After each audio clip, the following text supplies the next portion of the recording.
ಯಾವತ್ತಾದರೂ ತಕ್ಷಣಕ್ಕೆ ಕೈಮಾ ಸಾಂಬಾರು ತಿನ್ನಬೇಕು ಅಂತ ಕ್ರೇವಿಂಗ್ ಸ್ಟಾರ್ಟ್ ಆಗಿ ಚಿಕನ್ ಅಥವಾ ಮಟನ್ ತರೋದಕ್ಕೆ ಟೈಮ್ ಆಗುತ್ತೆ ಅಂದಾಗ ಈ ಮೊಟ್ಟೆ ಕೈಮಾ ಸಾಂಬಾರನ್ನ ಒಂದು ಸಲ ಟ್ರೈ ಮಾಡಿ.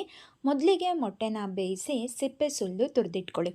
ಮಸಾಲೆಗೆ ಈರುಳ್ಳಿ, ಬೆಳ್ಳುಳ್ಳಿ, ಶುಂಠಿ, ಟೊಮ್ಯಾಟೊ, ಕೊತ್ತಂಬರಿ ಸೊಪ್ಪು, ಪುದೀನ ಸೊಪ್ಪು, ಸ್ವಲ್ಪ ಕಾಯಿನ ತುರಿದು 1 ಟೇಬಲ್ ಸ್ಪೂನ್ ಎಣ್ಣೆ ಹಾಕಿ ಫ್ರೈ ಮಾಡಿ ಇಟ್ಕೊಳ್ಳಿ. ನೀವು ಯಾವುದೇ ನಾನ್ ವೆಜ್ ಅಡುಗೆ ಮಾಡಬೇಕಾದ್ರೆ ಅಥವಾ ಮೊಳಕೆ ಕಟ್ಟಿದ ಹುರುಳಿಕಾಳು ಸಾಂಬಾರು ಮಾಡಬೇಕಾದ್ರೆ ಈ ರೀತಿ ಮಸಾಲೆಗೆ ಬಳಸುವ ಐಟಮ್ಸ್ನ ಎಣ್ಣೆಯಲ್ಲಿ ಫ್ರೈ ಮಾಡಿ ಆಮೇಲೆ ರುಬ್ಕೊಂಡ್ರೆ ನಿಮಗೆ ಟೇಸ್ಟಲ್ಲಿ ಡಿಫ್ರೆನ್ಸ್ ಗೊತ್ತಾಗುತ್ತೆ. ಫ್ರೈ ಮಾಡಿಟ್ಟಿರೋ ಇಂಗ್ರೀಡಿಯೆಂಟ್ಸ್ ಎಲ್ಲ ತಣ್ಣಗಾದ್ಮೇಲೆ ಮಿಕ್ಸಿ ಜಾರಿಗೆ ಹಾಕಿ ನುಣ್ಣಗೆ ಪೇಸ್ಟ್ ಮಾಡ್ಕೊಳ್ಳಿ. ಈ ಪೇಸ್ಟ್ಗೆ ಮಟನ್ ಸಾಂಬಾರು ಪುಡಿ, ಗರಂ ಮಸಾಲ ಮತ್ತು ಧನಿಯಾ ಪೌಡರ್ನ ಹಾಕಿ ಇನ್ನೊಂದು ರೌಂಡ್ ತಿರುಗಿಸ್ಕೊಂಡ್ರೆ ಮಸಾಲೆ ರೆಡಿ ಆಗುತ್ತೆ. ಹಾಗೆಯೇ ಇನ್ನೊಂದು ಸಣ್ಣ ಜಾರಲ್ಲಿ ಉರ್ಗಡ್ಲೆಯನ್ನು ಹಾಕಿ ಪೌಡರ್ ಮಾಡಿಟ್ಕೊಳ್ಳಿ. ಆನಂತರ ಒಂದು ಬಾಣಲಿಗೆ ಎಣ್ಣೆ ಹಾಕಿ ಎಣ್ಣೆ ಕಾದ ನಂತರ ರುಬ್ಬಿಟ್ಟಿರೋ ಮಸಾಲೆಯಲ್ಲಿ 3/4 ಹಾಕಿ ರುಚಿಗೆ ತಕ್ಕಷ್ಟು ಉಪ್ಪು ಹಾಕಿ ಚೆನ್ನಾಗಿ ಬೇಯಿಸ್ಕೊಳ್ಳಿ.